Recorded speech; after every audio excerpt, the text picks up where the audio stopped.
नमस्कार, Indian Tribune news में आप सभी का स्वागत है। मैं हूं संजीव अंग्राल आप सभी के साथ। तो दर्शकों, बीते शनिवार आपने एक प्रेस कॉन्फ्रेंस गंग्याल थाने से सुनी होगी, जहां पर 3 व्यक्तियों को जो है गिरफ्तार किया गया गंग्याल पुलिस और ग्रेटर कैलाश पुलिस के द्वारा, जिसमें वसीम भट्ट भी थे और गंग्याल पुलिस के आलाधिकारी भी थे। आपको बता दें कि ये 3 व्यक्ति जो पकड़े गए हैं, इन पर कार्रवाई तो होगी ही, लेकिन किस केस में ये पकड़े गए हैं वो अपने में ही चौंका देने वाला है। क्यों मैं ऐसा कह रहा हूं?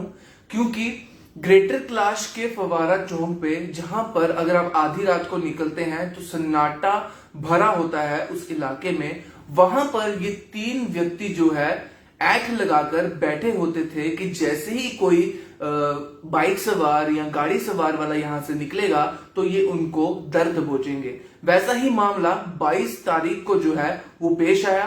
बता दें आपको कि 22 तारीख को 2 व्यक्ति जो है फवारा चौक से निकल रहे थे, जब ये 3 लोग पीछे बाइक से आते हैं और उनकी बाइक को लात मारकर अनबैलेंस कर देते हैं। वो बाइक नीचे गिरती, व्यक्ति वहां से उन बाइक सवार के पास पहुंचते हैं जिनकी गिर जाती है बाइक, और ये उनको टोका दिखाकर, यहां पर ध्यान देने वाली बात यह है कि ये टोका दिखाते हैं जो उनके पास होता है। और आगे आपको जो मैं बात बताऊंगा वो आपको और भी ज्यादा सरप्राइज करेगी।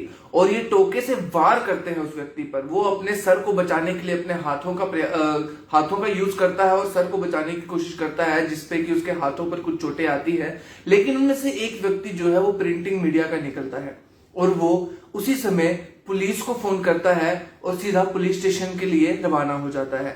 जैसे ही वो लोग वहां पर गिरते हैं, आपको बता दें कि ये तीनों व्यक्ति जो कि वहां पर लूट करने आए थे उनके पास, वो तीनों व्यक्ति उनकी बाइक छीनते हैं, उनको धमकाते हैं और वहां से रफू चक्कर हो जाते हैं।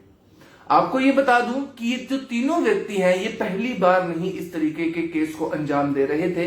ये पहले भी ऐसी हरकतें करते आ रहे हैं और फवारा चौक इन्होंने अपना अड्डा बना लिया हुआ था, जहां पर ये ऐसी वारदातों को अंजाम देते थे। और सहारा किसका लेते थे? टोके का। न जाने कितने लोगों पर इन्होंने इस टोके से वार किया है और कितने लोगों को इन्होंने बहुत ही ज्यादा जख्मी किया है, और कितने लोग जो हैं वो इस पीड़ा से जूझ चुके हैं और इस लूटपाट के केस के शिकार हो चुके हैं। जब ये केस हमारी पुलिस की निगरानी में आता है, पुलिस की नजरों के सामने आता है, तो 1 हफ्ते के अंदर अंदर, पहले तो मैं शाबाशी देना चाहूंगा हमारी जम्मू कश्मीर पुलिस की, स्पेशली गंग्याल पुलिस और ग्रेटर कैलाश पुलिस चौकी की, जिन्होंने मौका संभालते हुए इन तीनों व्यक्तियों की रेजिडेंसी निकाली। ये 3 व्यक्ति जो थे सीसीटीवी कैमरा की फुटेज की चपेट में आ चुके थे। तो पुलिस ने, अब यहां पर ध्यान से सुनिएगा कि पुलिस ने किस तरीके से कार्रवाई की और कैसे इनको दर्द पहुंचा। आपको बता दें कि जब पुलिस ने अपनी कार्रवाई कर रही थी तो सीसीटीवी फुटेज में जब इन 3 व्यक्तियों की शक्लें सामने आई, इन 3 व्यक्तियों के बारे में पता चला, तब पुलिस ने इनका घर निकाला। और जब पुलिस इनके घर पे पहुंचे तो आपको बता दूं कि घर एकदम सुनसान था। उस घर में कोई भी नहीं था और पुलिस एकदम हार मान चुकी थी। और पुलिस को लगा कि शायद ये 3 जो लोग हैं, इनको हमारे इनपुट का पता चल चुका है कि हम यहां पर आने वाले हैं और ये यहां से रफू चक्कर हो चुके हैं। लेकिन किसको पता था कि ये तीनों व्यक्ति उसी घर में मौजूद है जिस घर में पुलिस छानबीन कर रही है। चेकिंग करते करते जिस तरीके से कमरे में आगे बढ़ते बढ़ते मैं आपको उन तीनों की शक्ल दिखाना चाहूंगा, उन तीनों की फोटो जो है वो दिखाना चाहूंगा, कश्मीर पुलिस ने गिरफ्त में अपनी लिया है। आगे की स्टोरी कंटिन्यू करता हूं, पहले आप इन तीनों व्यक्तियों को देखिए।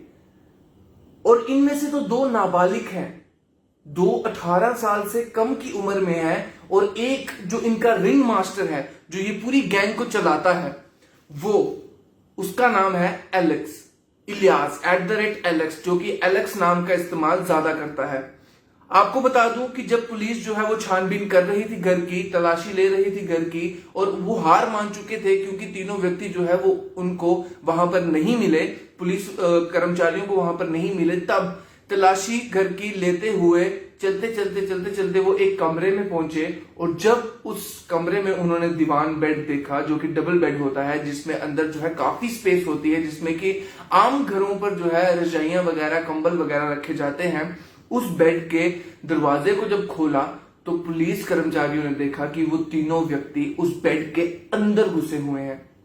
यानी कि जिस तरीके जैसे ही पुलिस उस घर के बाहर पहुंची, उन तीनों को पता चल चुका था कि उनका भांडा जो है वो फूट चुका है। इसलिए उन्होंने अपनी जान को बचाने के लिए उस बेड का इस्तेमाल किया और उस दीवान बेड के उस स्पेस के अंदर घुस गए ताकि पुलिस को पता ना चल सके कि हम यहां पर मौजूद थे।